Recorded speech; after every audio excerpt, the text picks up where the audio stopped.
नमस्कार, हमारे खास कार्यक्रम सियासी हलचल में आपका स्वागत। मैं राजेश सोनी और आज का हमारा विषय मुलाकात से किनारा। दरअसल सपा प्रमुख अखिलेश यादव 2022 का चुनाव हारने के बाद लोगों से कटते हुए नजर आ रहे हैं। सियासी गठबंधन के विफल प्रयोगों के बीच, जनता के मुद्दों के बीच सड़क पर उनकी मौजूदगी महज अब प्रतीकात्मक बनकर रह गई है। ऐसे में विपक्ष के चेहरे के तौर पर अखिलेश की भूमिका निष्क्रियता में बदलती हुई नजर आ रही है। अखिलेश यादव 2022 के चुनाव में भले ही सूबे की सत्ता में सपा की वापसी न करा पाए हों, लेकिन पिछली बार से बेहतर प्रदर्शन जरूर किया है। आपको यह बता दें कि इस बार अखिलेश यादव ने नेता प्रतिपक्ष पद अपने पास ही रखा। अब विपक्ष की जिम्मेदारी अखिलेश के ही कंधों पर है, तो ऐसे में बड़ा सवाल यह है कि विपक्ष में रहते हुए सपा जिस संघर्ष और आंदोलन के लिए जानी जाती थी, वह जज्बा अखिलेश अब कैसे दिखाएंगे। इसी पर आज हम चर्चा करेंगे। कई मेहमान भी हमारे साथ जुड़ेंगे। मेहमानों का परिचय पहले हम आपसे करवाते हैं। हमारे साथ आरिफ हबीब जी हैं, जो कि MSUB समाजवादी पार्टी का पक्ष रखेंगे। बहुत बहुत स्वागत है सर आपका। इरफान खान जी सोशल वर्कर हमारे साथ जुड़े हैं, सर आपका भी स्वागत है। साथ ही उत्तर प्रदेश से हमारे स्टेट हेड कतील शेख जी हमारे साथ जुड़े हुए हैं, सर आपका भी बहुत स्वागत है। आप सभी मेहमानों का स्वागत करते हैं, लेकिन पहला सवाल आरिफ हबीब खान जी आपसे लेंगे। सर सवाल ये है, जो प्रदर्शन देखने को मिला, अखिलेश यादव ने इस चुनाव में जो प्रदर्शन दिखाया पहले से बेहतर था, लेकिन ये किस बात की हताशा है कि आप लोगों से मुलाकात नहीं कर रहे हैं, जनता के बीच जा नहीं रहे हैं, पहुंच नहीं रहे हैं? आखिर इस तरह की निष्क्रियता क्यों दिखा रहे हैं अखिलेश यादव?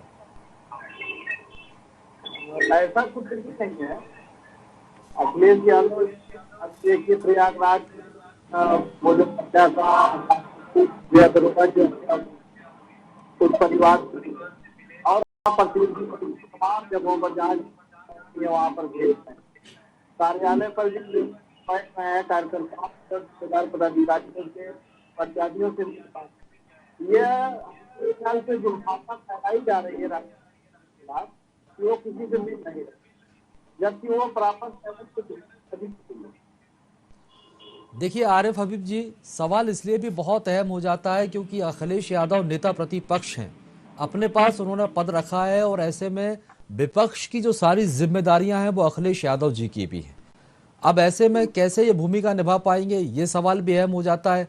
और कुछ इस तरह की खबरें भी निकलकर सामने आई हैं कि समाजवादी पार्टी में सब कुछ ठीक नहीं चल रहा है। यदि हम आजम खान की बात करें तो वहां पर भी देखा कि उनके जो मीडिया प्रभारी हैं आजम खान के, उनकी तरफ से भी इस तरह के बयान निकलकर सामने आए थे कि अखिलेश यादव कभी जेल मिलने के लिए नहीं पहुंचे, इतना समय बीत गया। वो अलग नाराजगी। और दूसरी बात, तो इन सब चीज़ों के पहले मैं आपसे मायने समझना चाहूँगा, उसके बाद कतील शेख जी हमारे साथ जुड़े हुए हैं, उनके पास पहुँचो। ऐसा है कि आजम खान साहब की जहाँ तक बात है, तो आजम खान साहब का कोरोना काल में इलाज से लेकर के उनकी जेल तक में जितनी भी मदद हो सकती है वो समाजवादी पार्टी के राष्ट्रीय अध्यक्ष आदरणीय अखिलेश यादव जी ने की है। इस बात को उनके परिवार के सभी लोगों ने स्वयं कहा है कि समाजवादी पार्टी जितनी मदद हो सकती थी उससे कहीं अधिक हमारी मदद, और आजम खान साहब के साथ मदद करेंगे क्यों नहीं। निश्चित रूप से आजम खान साहब हमारे संस्थापक नेता हैं, पार्टी के संस्थापक सदस्य हैं, हमारे सम्मान नेता हैं। अखिलेश यादव जी उनकी मदद ना करें ऐसा हो ही नहीं सकता। समाजवादी पार्टी तो आम जनता की मदद करने के लिए सड़क पर उतरती है, तो आदरणीय आजम खान साहब के लिए उन्होंने जो कुछ हो सका इस परिस्थिति में कोरोना काल से लेकर के अब तक वो किया है, और उसका प्रमाण खुद परिवार के लोगों ने दिया है। ठीक है सर, जब शिवपाल जी मिलने जाते हैं और उसके बाद आनंद फानन में अखिलेश यादव वहां पर पहुंचते हैं, तब संज्ञान लेना पड़ा, उतने समय हालचाल नहीं जानी। कतील शेख जी आपके पास आऊंगा, आप कैसे देखते हैं उत्तर प्रदेश की इस सियासत को, और जो अखिलेश की हताशा देखने को मिल रही है, क्या लगता है आपको, क्या वजह हो सकती है इसके पीछे? देखिए, आरिफ हबीब जी की बातों का मैं मान रहा हूं कि समाजवादी पार्टी पूरी तरीके से जिस तरीके से लोकसभा के चुनाव में और विधानसभा के चुनाव में अपने आप को प्रेजेंट किया था, उसके कुछ दिनों बाद जब इलेक्शन लगभग 15 से 20 दिन का टाइमिंग पीरियड जो था समाजवादी पार्टी का, उसमें इनके नेताओं ने जिस तरीके की भाषाओं का प्रयोग किया था वो जरा समाज में निगेटिव गया। इसकी वजह से कहीं ना कहीं समाजवादी पार्टी को नुकसान उठाना पड़ा। और जनता तो आप जान ही रहे हैं, सब जानती है। आरिफ हबीब जी समाजवादी पार्टी के नेता है, लखनऊ आते हैं अगर, और इनको अगर 2 घंटा, 2.5 घंटा, 3 घंटा वेटिंग हॉल में बैठा दिया जाए और अंदर किसी अन्य लोगों से ऐसे ही वार्ता की जाए, तो उसका संदेश भी बहुत गलत जाता है। क्योंकि बहुत सारे लोग इस आस से आते हैं लखनऊ में कि हम जाएंगे, अखिलेश यादव जी से मिलेंगे, भले ही वो सरकार में नहीं है, मगर हमारे सामने रूबरू होंगे तो हमारे मन में कुछ अपने नेता को देखकर एक अच्छी फीलिंग पैदा होगी। मगर अगर वो भी फीलिंग उनके मन में नहीं आती है और वो निराश होकर चले जाते हैं, तो इसका एक बहुत बड़ा मतलब मार्केट में हो जाता है। निश्चित रूप से, क्योंकि विपक्ष की लोकतंत्र में बहुत ही अहम भूमिका हो जाती है और विपक्ष के नेता प्रतिपक्ष भी अखिलेश यादव हैं और पूरी जिम्मेदारी उनके कंधों पर है। तो ऐसे में जो मजबूत विपक्ष देने की बात कही जाती है, अगर इस तरह से जनता से किनारा किया जाएगा तो फिर वो विपक्ष के जो मुद्दे होते हैं, जो जनहित के जो मुद्दे होते हैं, विपक्ष उसे कैसे उठा पाएगा? देखिए, मैं आदरणीय कपिल शेख साहब जी का और आप सभी का स्वागत करता हूं कि आपने हमें इस चैनल पर अपना पक्ष रखने के लिए आमंत्रित किया। अखिलेश यादव जी निश्चित रूप से सर्वमान्य नेता हैं। इस बात का सबूत इस नफरत भरे दौर में आवाम ने दे दिया कि जिस तरीके से उनके कार्यक्रम में जनता भीड़ के रूप में इकट्ठा होती थी, उनको सुनती थी। आप देखते रहेंगे, आप कुछ न्यूज चैनल से जुड़े हुए हैं कि पैसा देकर के भारतीय जनता पार्टी के लोग भी उस भीड़ को इकट्ठा नहीं कर पा रहे। ये अलग बात है कि मायावी सरकार है और मायावी सरकार में हमारे नेता को हार का चखना पड़ा मजा, लेकिन उस हार को हम जीत मानते हैं। ठीक है सर, गठबंधन एक प्रयोग आपकी तरफ से किया गया था। इससे पहले भी आप लोग कई प्रयोग कर चुके हैं। कभी कांग्रेस के साथ आपने प्रयोग किया, तो कभी मायावती जी के साथ आप लोगों ने प्रयोग किया। अब राजभर को, जयंत चौधरी को लेकर आप बड़ा प्रयोग करने के लिए उतरे, किसी प्रयोग में सफल नहीं हो सके। तो इस तरह के गंभीर आरोप आप लगा रहे हैं। सर, तथ्यों के साथ आरोप लगाएं तो समझ भी आता है, लेकिन इस तरह के गंभीर आरोप, ठीक है, आपको उतना जनादेश नहीं मिला जितना आप लोगों ने सोचा था। 400 का दावा आप कर रहे थे, लेकिन ये तो गंभीर आरोप है ना। किस तरह का आरोप? ये जो पैसे का लेन देन का आप आरोप लगा रहे हैं कि खरीद कर सरकार बनाई है, जनता को पैसे बांटे। नहीं, मैंने ये तो नहीं कहा कि जनता को पैसे बांटे। मैंने कहा मायावी सरकार है और इस मायावी सरकार में आपने कहा कि पैसे के दम पर सरकार बनी। नहीं, मैंने ये नहीं कहा। मैंने ये नहीं कहा पैसे के दम पर सरकार बनी। मैंने कहा ये मायावी सरकार है और किस तरह से ये सरकार बन गई। जनता तो अखिलेश यादव जी के पक्ष में थी, लेकिन अब किस तरह से ये सरकार बन गई ये आप भी जानते हैं और दुनिया भी जानती है। ऐसा नहीं है कि कोई नहीं जानता है, लेकिन अखिलेश यादव जी के ऊपर ये जो आरोप लगाया जा रहा है ये निराधार है। मेरे ख्याल से विपक्ष का मजबूत नेता होने के नाते अभी से सत्ता पर करना चाहती है, जबकि ऐसा नहीं है। ठीक है सर, चैनल हमारे यहाँ वही मजबूती की तो हम बात कर रहे हैं। कम से कम वही मजबूती तो दिखे, निष्क्रियता ना दिखाई जाए, वही मजबूती तो दिखाई जाए।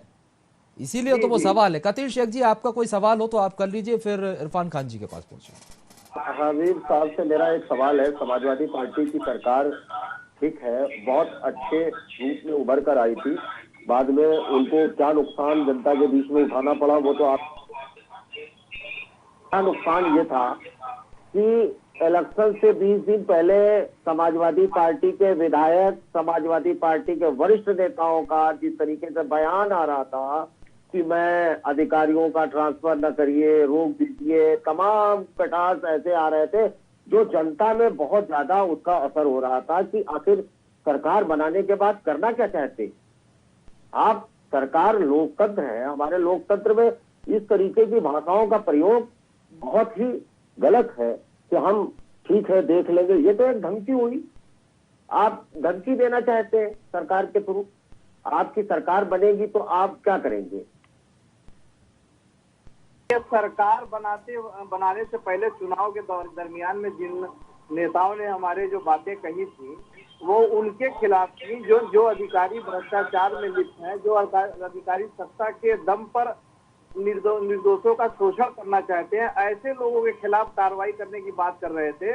आप ये देखें कि बुलडोजर के दम पर सरकार बन गई, सीधे सीधे घर गिरा करके, धमकी दे करके।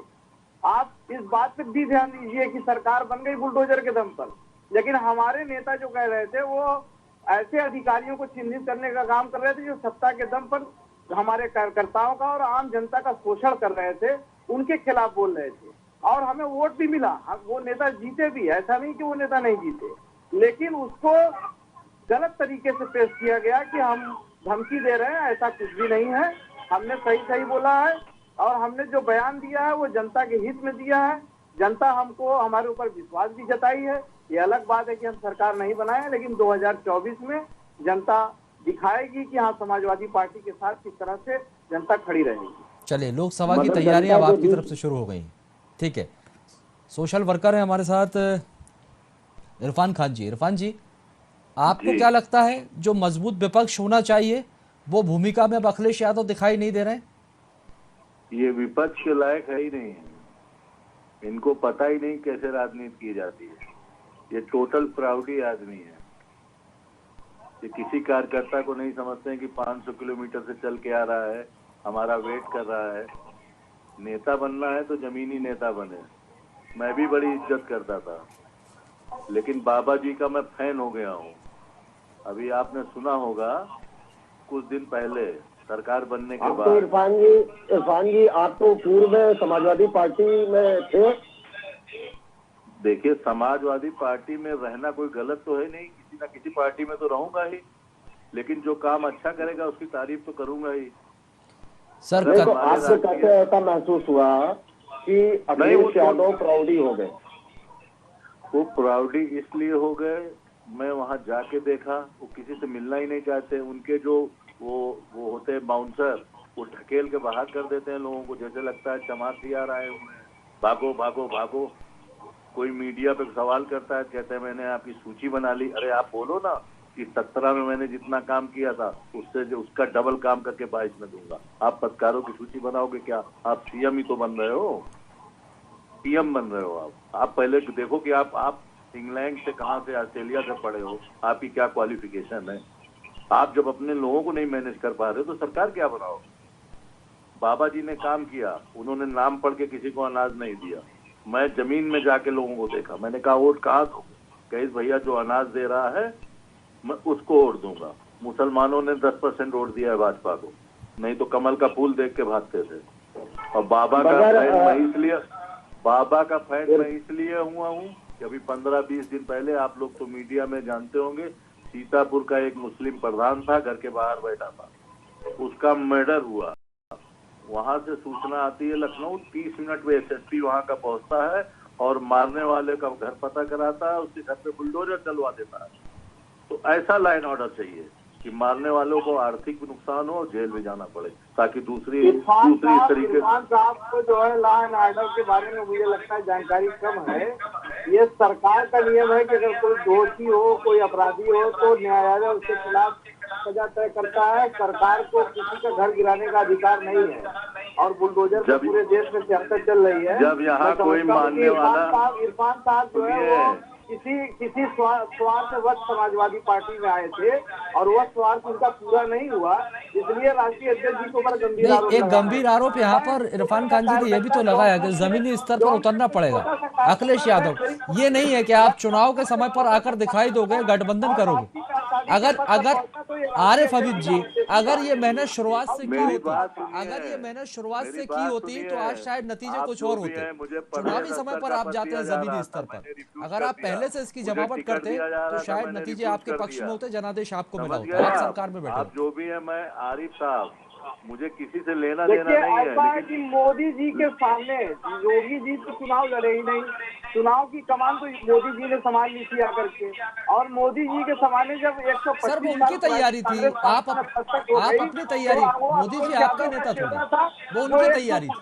111 सीटें लेकर के आए। वो अगेंस्ट की जो पार्टी होती वो अपनी रणनीति से काम करती, वो अपने स्टार प्रचारक उतारती, उनकी तैयारी। आपकी तैयारी की बात कर रहे हैं। मेरी बात सुनिए, आप बहुत बड़े, हम लोग कहाँ जाए, मुसलमान है, जाएंगे तो समाजवादी पार्टी में।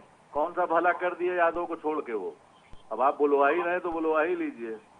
इरफान जी, ये पश्चिम में अभी जयंत चौधरी को लेकर अखिलेश यादव जी ने बहुत सारे रोड शो किए, बहुत सारी तैयारियां की, मगर उसमें मुस्लिम चेहरा कोई नहीं शामिल हुआ। जैसे कि अबू आसिम आजमी महाराष्ट्र के बड़े नेता माने जाते हैं समाजवादी पार्टी के, उनको तक नहीं बुलाया। उनसे प्रेस वालों ने सवाल भी किया कि आपको क्यों चाहिए फ्रेम बनाया गया, तो उन्होंने जवाब दिया कि पार्टी का निर्णय था। तो इसको किस रूप में आप देखते हैं? मैं आपको बिल्कुल क्लियर बता देना चाहता हूँ, वन मैन शो मायावती के डुप्लीकेट आ रहे हैं, समझ रहे हैं? वो भी कभी अपने बगल किसी को नहीं खड़ा की, न इन्होंने कभी खड़ा किया। ये एक मुस्लिम अच्छा नेता लेते, एक ठाकुर अच्छा नेता लेते, एक ब्राह्मण अच्छा नेता लेते, सारे वर्ग के लोगों को साथ खड़ा करते, तो वो चीज समझ में आती है। ऐसे वोट नहीं आखिर मिलता। मुस्लिम नेताओं को दूर करने का क्या मतलब था, आरिफ हबीब जी बताएं। मुस्लिम नेताओं को दूर किया ही नहीं है, उन्होंने तो टिकट भी दिए और सर्वाधिक मुसलमान जीत करके भी गए। आजम खां का लगातार आजम खां के मीडिया प्रभारी का लगातार बयान आ रहा है कि आजम खां की अखिलेश यादव मदद नहीं कर रहे हैं। अब ये मीडिया प्रभारी का कतील जी, आजम खां साहब का कोई बयान, अब्दुल्ला आजम खां साहब का कोई कतील बयान, जी, या शुक्ला मैं- आदिब आजम खां का कोई बयान, या उनकी कतील जी, वाइफ का कोई बयान प्रधान हो जी जो बोले। सांसद रही है हमारी कतील राज्यसभा जी, की, मेरी बात उनका कोई सुनेंगे? बयान अगर हो बोलिए समाजवादी बोलिए पार्टी इरफान के जी। खिलाफ या इनको अखिलेश चुप यादव जी कराइए के तो मैं खिलाफ, बोलूं। ठीक है आरिफ जी, एक मिनट इरफान जी की इनका बात पूरी मीडिया हो जाए। प्रभारी का आरिफ कुछ कहता है तो व्यक्तिगत रूप की आरिफ जी बात होगी। रुक जाइए सर, चलिए इरफान जी। मैं इतना कहना चाहता हूं भैया कि आजम खां अगर जेल में बंद है तो समाजवादी पार्टी की वजह से। पूरा चुनाव बीत गया, कभी अखिलेश जी का पेपर में न्यूज में नहीं आया कि मिलने गए। जब 6 महीना बचता है तो मिलने जाते हैं, तब उनकी मुझे याद है आती अखिलेश यादव जी को एक बार, इरफान जी, आरिफ हबीब साहब, हेलो, चलिए संपर्क टूट गया इरफान खान जी से, एक बार फिर जुड़ने जी की जी कोशिश संपर्क करेंगे। बना हुआ है, बोलिए। ठीक है, चलिए जवाब दीजिए सर, बात पूरी कीजिए आप। आरिफ हबीब साहब, मैं आपसे एक सवाल करना चाहता हूं कि एक बार अखिलेश यादव जी को एयरपोर्ट से अरेस्ट किया गया था। उस समय प्रदेश में सड़क पर इस तरीके से समाजवादी पार्टी के कार्यकर्ता उतरे थे जैसे बहुत बड़ा आंदोलन हो गया हो। आजम खां आज 2 साल से जेल में बंद है, उनके प्रवक्ता का बयान ऐसा क्यों आ रहा है? उनके लड़के अब्दुल्ला आजम इस समय बाहर है, चाहे तो अपने पिता से मिलकर इस तरीके का खंडन भी कर सकते हैं कि नहीं, आज हमारी तरफ से कोई ऐसा बयान नहीं है कि अखिलेश यादव हमारा साथ नहीं दे रहे।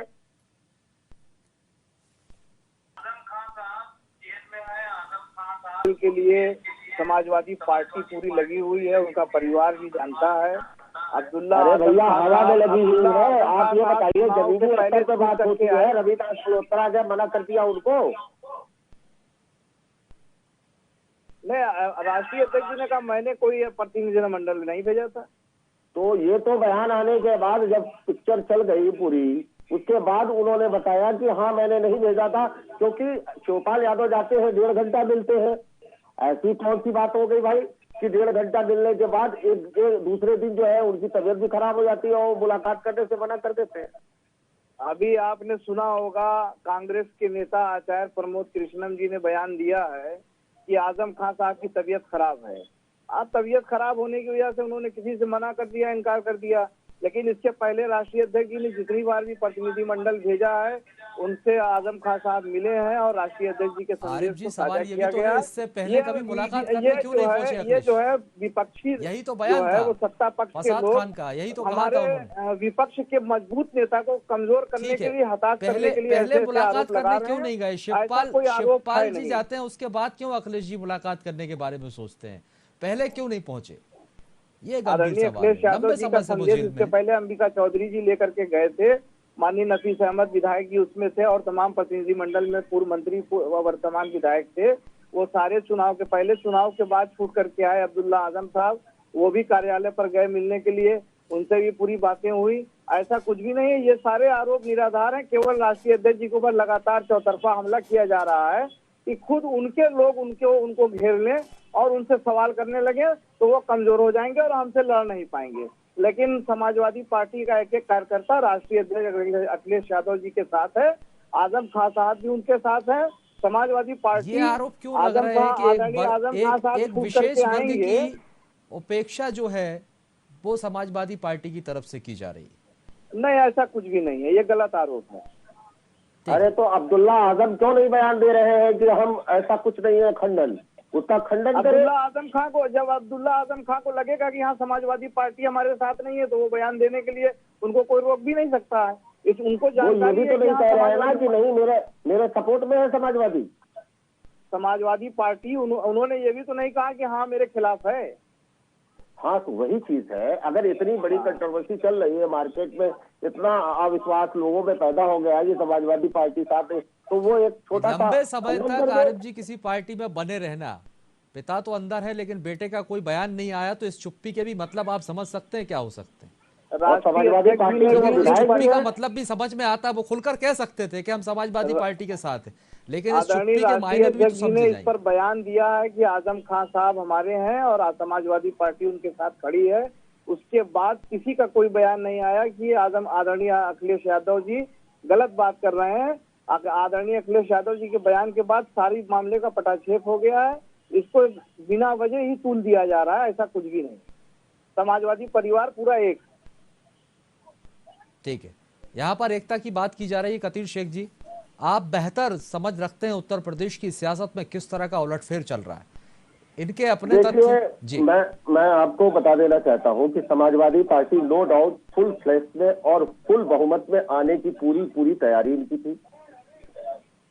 सब कुछ बहुत अच्छा चल रहा था मेरे हिसाब से। जहां जहां भी मैंने कवरेज किया है इलेक्शन का, समाजवादी पार्टी का नो डाउट ग्राफ अच्छा था। मगर जो 15 से 20 दिन का पीरियड था, जिस समय इनको बैट घुमाना था बॉल के लिए, उस समय इनके नेता लगे इधर उधर धमकी देने। अरे भाई, आप सरकार बनने देते, उसके बाद जो अधिकारी गलत था उसको दंडित तो करना ही था, आप करते। मगर पहले से अगर आप इस तरीके की अगर धमकी के भरे लफ्जों में बात करेंगे तो जनता इसको नहीं मानती है, जनता उसको दूसरे वे में लेती है। और सरकार न आने का बहुत बड़ा कारण ये रहा कि इनके नेताओं की बेलगामी, जबान पर कंट्रोल, बहुत सारी चीजें ऐसी समाजवादी पार्टी के लिए नुकसान हुई। मैं अखिलेश यादव जी को गलत नहीं कह रहा, ना मेरा कोई ऐसा वो है मोटो है कि मैं समाजवादी पार्टी से, मैं एक पत्रकार की हैसियत से मैं ये बताना चाहता हूँ जो मुझे अनुभव हुआ और जो मुझे महसूस हुआ वो मैं आपसे साझा कर रहा हूँ। ठीक है सर, मुझे जिस तरह के विपक्ष के बारे में बात नहीं करना। आपकी बात से मैं सहमत नहीं हूँ। हो सकता है आपको ये महसूस हुआ हो। आपने ये देखा होगा चुनाव के दरमियान में बहुत सारे वीडियो जिस तरह की बयानबाजियां निकल कर सामने आई और जो सीधे सीधे कहा जा रहा है कि जिस बात का मुसलमानों का कतील वोट शेख जी यहाँ पर कर रहे हैं, बिगड़े बोल वो ऐसा और जो तीर आप लोगों की जुबानों से चलाए गए, जो बयानबाजियां हुई, कहीं ना कहीं उसका खामियाजा भी हो सकता है। समाजवादी सुन तो पार्टी का लीजिए कोई सर। नेता किसी अधिकारी, भ्रष्ट अधिकारी के खिलाफ कोई बात आरिफ कहता जी। है तो वो तो विपक्ष में चली जाती है। तो ये सब मुद्दे जो है, मैं नहीं समझता कि ऐसा कुछ है। ये देखिए सर, भारतीय जनता पार्टी का देखिए एक तमाम ऐसी तरह के खेल है, तथ्य आपसे, भावना लेकिन फैलाने कहीं का ना काम कहीं करता रहा लगातार। अब और ये आपको दिखाता जनता ने रहा कि विपक्ष में अखिलेश बिठाया यादव और है उनकी बिरादरी के और लोग जो है विपक्ष वो लोकतंत्र में सरकार के बहुत ही दम पर लोगों का महत्वपूर्ण दमन भूमिका करना निभाता चाहते है। हैं। अब और आपकी ये जिम्मेदारी बनती है जनता को ऐसा नजरअंदाज कुछ भी करने नहीं के रहा। बजाय जमीनी स्तर पर उनके बीच पहुंचा जाए। अभी तो आप मुद्दों को नहीं भुना पाए, लेकिन अब विपक्ष में रहकर इन मुद्दों को उठाएं और जनहित के कामों को आगे बढ़ाएं, ताकि सरकार तक ये प्रेशर और दबाव बनाने की जिम्मेदारी भी विपक्ष की ही होती है।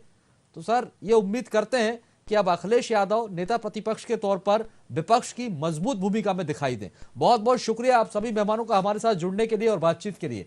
तो आपको बता दें कि उत्तर प्रदेश में विधानसभा चुनाव में हार के बाद अखिलेश यादव जो हैं वो जनता से कहीं ना कहीं किनारा करते हुए नजर आ रहे हैं।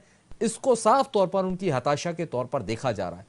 अब ऐसे में सवाल यह है कि यदि इसी तरह अखिलेश किनारा करते रहे तो फिर जो मजबूत विपक्ष की बात की जाती है वो विपक्ष उत्तर प्रदेश को कैसे मिलेगा। फिलहाल के लिए बहुत बहुत शुक्रिया हमारे साथ जुड़ने के लिए और आगे की खबरों के लिए आप लगातार बने रहिए VIP न्यूज के साथ।